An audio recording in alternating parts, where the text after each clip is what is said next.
So, good morning, good afternoon, and good evening. Saan man tayong sulok ng mundo naroroon, mga idol. Mega love shoutout sa ating mga bagong subscriber and of course sa ating mga datiang subscriber. Mega love shoutout at maraming salamat po sa walang sawang pagsuporta sa ating munting bahay Bong TV React. Ay nandito na naman po tayo at ngayon po ay panunuorin po natin at ang paghamon ni Tatay Digong na walang uwian daw hanggang matapos na yung mga gusto nilang itanong kay Tatay Digong. Tingnan nga natin mga idol kung talagang tatagal ba tong mga congressman sa paghamon ni Tatay Digong na walang uwian.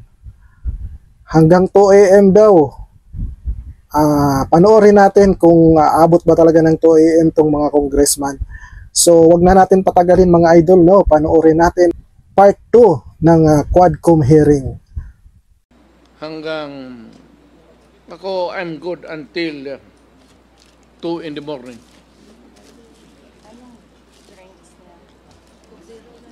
I demand that kind of, kasi probinsyano po ako, hindi naman ako mayaman.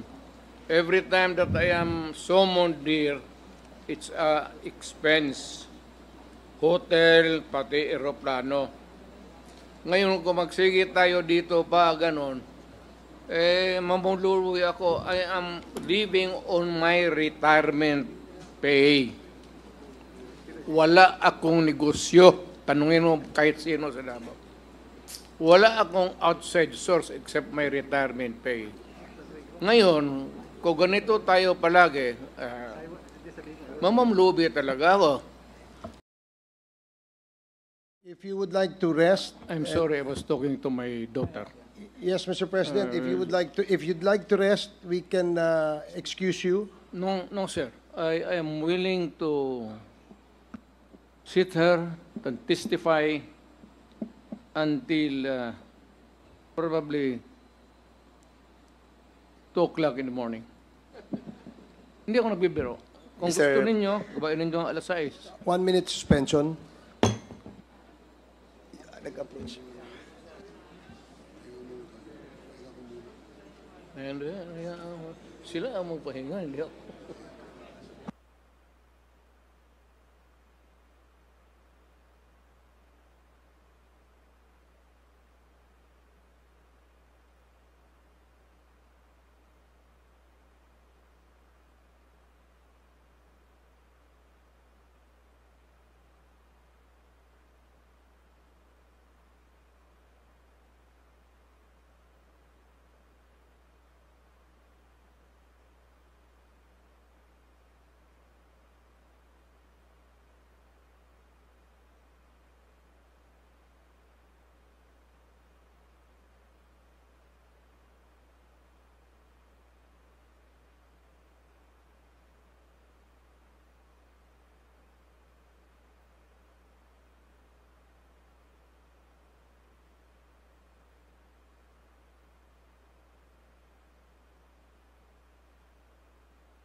I come out.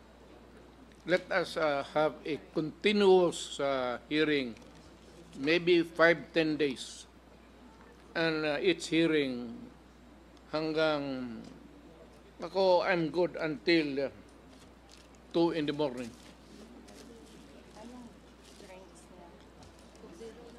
I demand that kind of, kasi probinsyano po ako, hindi naman ako mayaman.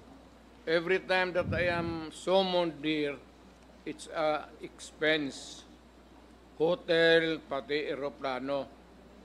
Ngayon kung magsige tayo dito pa, ganon, mamuluwi ako. I am living on my retirement pay. Wala akong negosyo. Tanungin mo kahit sino sa Davao. Wala akong outside source except my retirement pay. Ngayon, kung ganito tayo palagi, mamamlubi talaga ako. So, mabuti pa, diretso tayo until kingdom come, until this committee will come to a logical and right decision. Hindi pwede yung magpatawag ng kayo ng ano-ano tapos anong oras. Expensive yan eh. Lalo na sa, mabuti kung mayaman kami. And we have to spend for the hotel.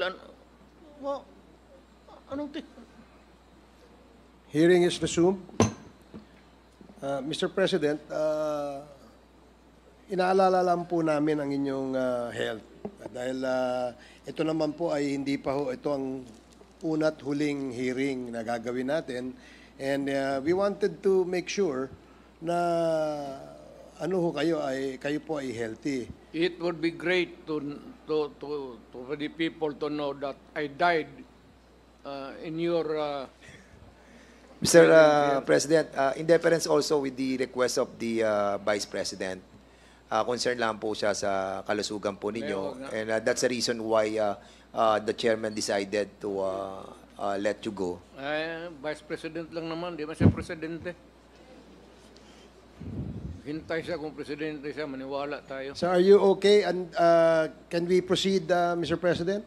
Until kingdom come. Okay, thank you, Mr. President. Okay. Now, the parliamentary status is that before we went on break, Congressman Jill Bungalon has asked a question to the lawyers who are present and our resource persons as well.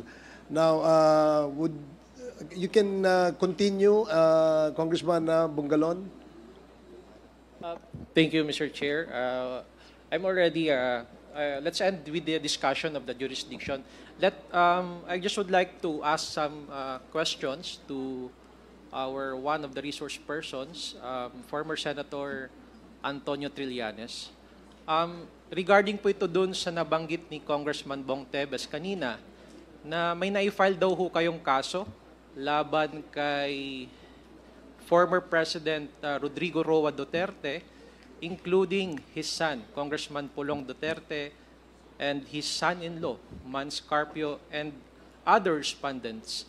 Mr. Chair, gusto ko lang po malaman kung ano yung kaso na i-file po ni former Senator Trillanes. Mr. Chairman, ang na-file ko na case laban kay Duterte ay tatlong plunder cases. Yung una, tungkol doon sa mga ghost employees at mga confidential funds niya sa Davao. Tapos pangalawa, yung frigate scam na 16 billion na kung saan ang binigay nila ng mga equipment ay yung mga segunda klase, whereas doon sa kontrata, mga primera klase yung nakalagay.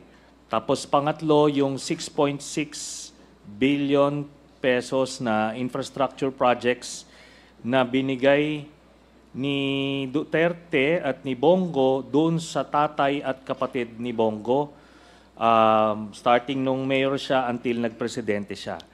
Then, may final din ako na illegal drug smuggling case laban kay Pulong Duterte, kay Mans Carpio, kay Charlie Tan, Nicanor Faildon, Allen Capuyan, at iba pa. Ito yung tungkol sa 6.4 billion peso shabu na hinayaan lang nung presidenteng galit daw sa illegal na droga, pero ang mga kinasuhan lang yung mga maliliit na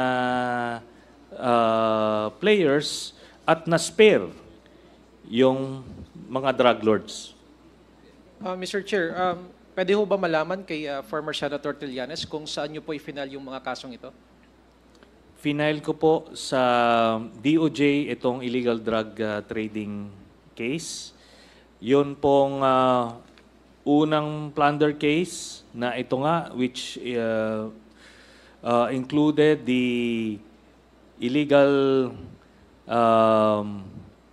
ill-gotten wealth of Duterte, sa ano po yun, sa ombudsman. Then, yung dalawang plunder ay nandoon din po sa DOJ na file. Apo. Mr. Chair, I am more particular on the case that you just have recently filed, Yes. the 6.4 million shabu, and that was filed before the Department of Justice, correct? Opo, yes, Mr. And Chairman. may we know, Mr. Chair, what is the status of this case pending before the DOJ? Ngayon po, nasa case build-up stage siya.